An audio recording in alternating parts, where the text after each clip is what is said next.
Muscle pain is a very common complaint and we all experience it every now and then.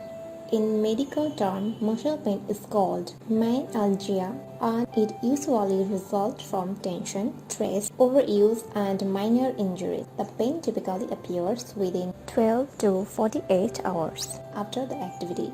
If the pain is mild, it may hardly bother you, but in some cases the pain may be so severe that you will find it difficult to carry out day-to-day activities.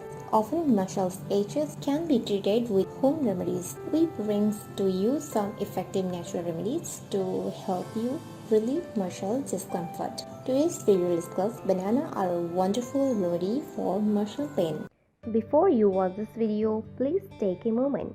Just subscribe our YouTube channel by clicking the subscribe button, then tap the bell icon so you will be the first to know when we post new videos daily.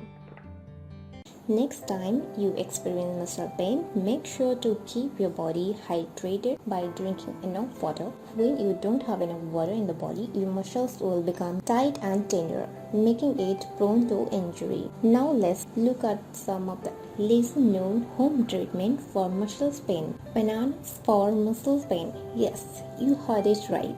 This widely available fruit is a wonderful remedy for muscle pain due to cramping thanks to its rich potassium content. Potassium lets muscles to contract properly. Low level of potassium in the body can cause muscle weakness, fatigue and cramps. So eating ripe bananas daily may help treat sore and achy muscles. If you like bananas milkshake, it would be even better. Your body will get both potassium and calcium that are essential for healthy muscles. Did you know about this before? Let me know in our comment section below. If you like this video, give it a thumbs up and share with your friends. For more daily tips, subscribe to our channel below. Thank you.